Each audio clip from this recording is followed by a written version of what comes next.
सालों से हरियाणा के भिवानी जिले के एक छोटे से गांव दाढ़ी लक्ष्मण के लोग सुबह होते ही अपने खेतों की ओर जाते थे। बच्चे स्कूल जाते और औरतें घर के काम में लग जाती थीं। उसी गांव के एक साधारण से कच्चे पक्के मकान में संजय अपनी पत्नी और बेटी मनीषा के साथ एक सादगी भरा जीवन जी रहा था। लोग उसे मेहनती और ईमानदार इंसान के तौर पर जानते थे। संजय के कपड़ों में शायद तड़क भड़क नहीं थी, पैसों की भी कमी थी, लेकिन उसके चेहरे पर अपनी बेटी के सपने का एक चमकदार विश्वास हमेशा झलकता था। उसकी झुर्रियों में मेहनत की गंध थी और आंखों में बेटी के उज्जवल भविष्य की उम्मीद।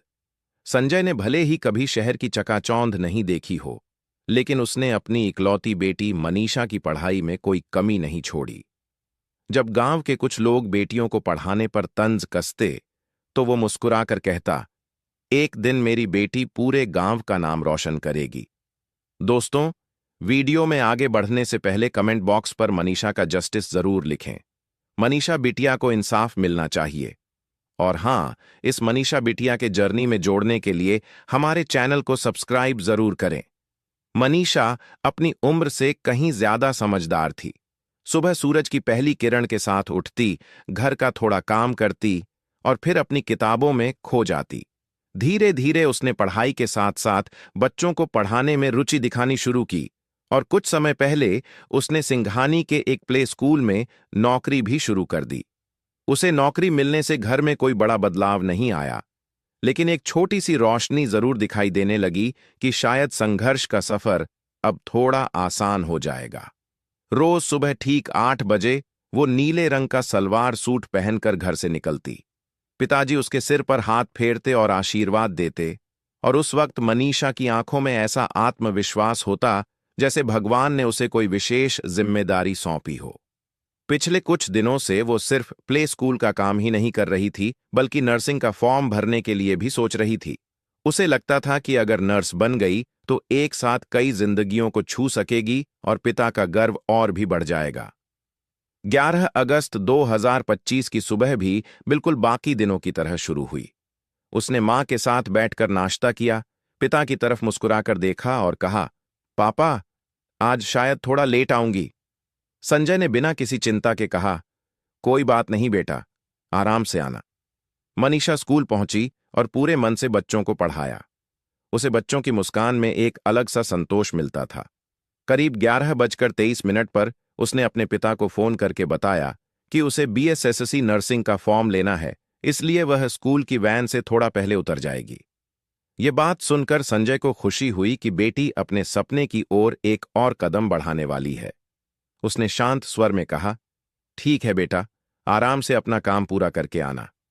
उसके बाद दोपहर में उसने अपनी मौसी को फोन किया और यह बता दिया कि उसने एक सूट ऑनलाइन मंगवाया है और अगर डिलीवरी वाला आए तो उसके दादाजी का नाम बताकर पैकेट ले लेना। ये सब बातें बिल्कुल सामान्य थीं, जैसे हर दिन होती थीं, लेकिन उस दिन शाम के रंग कुछ अलग ही होने वाले थे। स्कूल से निकलते समय उसने वैन ड्राइवर को बता दिया कि उसे 500 से 700 मीटर दूर एक कॉलेज के सामने उतरना है और वो वहीं से फॉर्म लेगी। ड्राइवर ने कहा, ठीक है बहन जी। मनीषा उतर गई और वैन बाकी बच्चों को लेकर निकल गई। शाम होने लगी, पर मनीषा घर नहीं पहुंची। पहले तो संजय ने सोचा कि फॉर्म लेने में विलंब हो गया होगा, लेकिन 6:26 पर उसके मोबाइल पर एक मिस कॉल आई। संजय ने तुरंत कॉल बैक किया, मगर फोन नहीं उठा। उसके हृदय की धड़कन तेज हो गई। उसने दोबारा प्रयास किया, बार बार करता रहा, लेकिन कोई उत्तर नहीं मिला। उसने अपनी पत्नी को बताया। घर में अचानक सन्नाटा छा गया।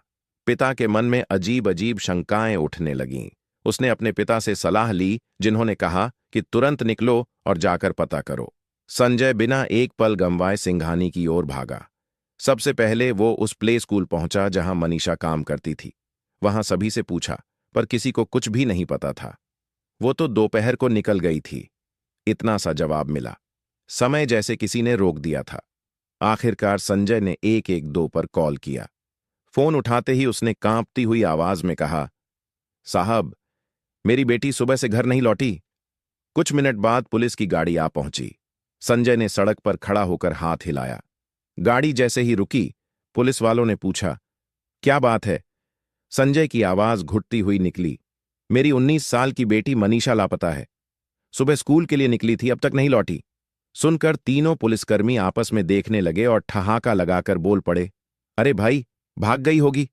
चिंता क्यों करता है? आसपास किसी के साथ घूम रही होगी। यह सुनकर संजय को ऐसा लगा जैसे उसका कलेजा चीर दिया गया हो। उसने रोते हुए कहा, साहब, यह मजाक का समय नहीं है। मेरी बेटी बहुत जिम्मेदार है, वह ऐसा कभी नहीं करेगी। तब जाकर पुलिस थोड़ा गंभीर हुई और पूछा, कहाँ चलना है? संजय ने बताया कि उसने नर्सिंग फॉर्म लेने की बात की थी, इसलिए शायद वह पास के आइडियल कॉलेज गई होगी। पुलिस उसे गाड़ी में बैठाकर आइडियल कॉलेज ले गई। मुख्य गेट बंद था। पीछे का एक छोटा गेट खुलवाकर अंदर पहुंचे। वहां 3 लोग बैठे थे। 2 शराब के नशे में थे और तीसरा सामान्य था। संजय ने विनती के स्वर में पूछा, साहब, मेरी बेटी यहां फॉर्म लेने आई थी, क्या आपने उसे देखा है? उन लोगों ने तुरंत कहा, नहीं, कोई लड़की नहीं आई। संजय ने विनम्र स्वर में कहा, सीसीटीवी दिखा दीजिए। लेकिन न तो उन लोगों ने सीसीटीवी चलाया और न ही पुलिस ने जोर दिया। बस 2-4 औपचारिक से सवाल करके गाड़ी वापस मोड़ दी गई। संजय का दिल बैठता जा रहा था। रात 10 बजे तक वो भटकता रहा, मगर पुलिस वालों ने अंत में सिर्फ इतना कहा, लोहारू थाने में जाकर एफआईआर करा दो। रात गुजरना मुश्किल हो गया। संजय की आंखों में नींद नहीं थी, बस एक चेहरा घूम रहा था, मनीषा का। सुबह 8:30 पर वह रिश्तेदारों को साथ लेकर लोहारू थाने पहुंचा, पर वहां भी हालात कुछ अलग नहीं थे। कोई कह रहा था, शायद शादी कर ली होगी। कोई कहता, आजकल की लड़कियां अक्सर ऐसा करती हैं। हर एक टिप्पणी पिता के दिल को चीर रही थी। उसे समझ नहीं आ रहा था कि पुलिस से बहस करे या खुद कहीं निकल पड़े। कई घंटों तक इधर उधर घुमाने के बाद शाम 7:30 पर एफआईआर दर्ज की गई। एसआई शकुंतला को जांच सौंपी गई, लेकिन जांच के नाम पर कोई गंभीरता नहीं दिखाई दे रही थी। संजय खुद कॉलेज गया, सीसीटीवी मांगता रहा, मोबाइल लोकेशन निकलवाने की बात करता रहा, लेकिन सब टाल दिया गया। 13 अगस्त की सुबह अचानक पुलिस का फोन आता है, एक बॉडी मिली है, आकर पहचान कीजिए। शब्द सुनते ही संजय के पैरों में जैसे जान ही नहीं रही। वो दौड़ता हुआ नहर की तरफ पहुंचा, जहां बड़ी संख्या में लोग जुटे थे। वहां मिट्टी और रक्त से सना एक शव पड़ा था। जब उसने कपड़ों को देखा तो जोर से चीख पड़ा, ये मेरी बेटी है। उसकी चीख सुनकर लोग भी स्तब्ध रह गए। शव की हालत भयावह थी। आंखें बाहर निकली हुईं, गर्दन पर गहरा घाव। ऐसा लग रहा था कि नुकीले हथियार से कई बार वार किया गया हो। उसके शरीर के कुछ हिस्से ऐसे थे जैसे मरने के बाद भी कांटे या नोचे गए हों।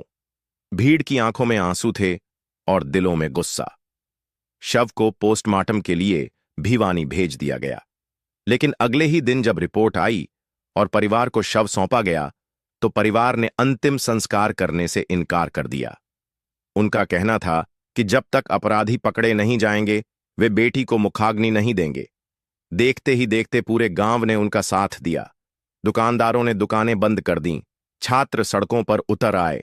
मनीषा को न्याय दो के नारे हर गली में गूंजने लगे। धीरे धीरे पूरे जिले में आंदोलन फैल गया। झज्जर, जींद, फतेहाबाद, रोहतक, करनाल, हर जगह एक ही आवाज उठने लगी। सरकार पर दबाव बढ़ने लगा। पुलिस अधीक्षक मनवीर सिंह का तबादला कर दिया गया।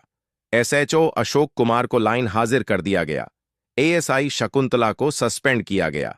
112 पर आए 3 पुलिसकर्मियों को भी निलंबित किया गया, लेकिन जनता संतुष्ट नहीं थी।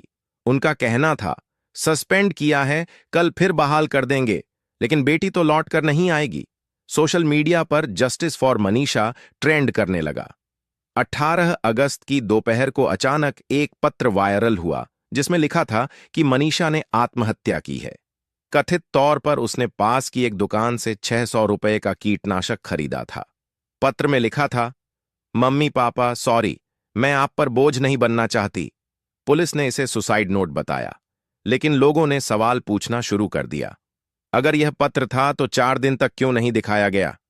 यह पत्र असली है या फोटोकॉपी? और अगर उसने जहर पिया था तो गर्दन पर इतने भारी घाव कैसे? पोस्टमार्टम रिपोर्ट कहती थी कि गर्दन पर 29 गुणा 16 सेंटीमीटर का घाव था, जो किसी नुकीले हथियार से बार बार वार करने पर बने होते हैं। शरीर पर कई खरोंचें थीं, जिनमें कुछ ऐसे भी थे जो मौत के बाद लगे लगते थे। विशेषज्ञों ने कहा कि हो सकता है कि मरने के बाद किसी जानवर ने शरीर को नुकसान पहुंचाया हो, क्योंकि नहर के आसपास कुत्ते और सूअर घूमते रहते हैं। इन सब सवालों के बीच मामला रहस्यमय होता चला गया। लोग कहने लगे कि अगर पुलिस ने पहले दिन ही कॉलेज का सीसीटीवी कब्जे में लिया होता, मोबाइल लोकेशन निकाली होती या आसपास के लोगों से पूछताछ की होती, तो शायद अपराधी पकड़ लिया जाता और मनीषा आज जिंदा होती। संजय बार बार यही कहता था, मेरी बेटी इतनी बहादुर थी कि किसी से डरने वाली नहीं थी। वो बिना बताए कभी घर से नहीं जाती। गांव की बुजुर्ग महिलाएं कहती थीं, बच्ची बहुत सीधे स्वभाव की थी, किसी से उलझती नहीं थी।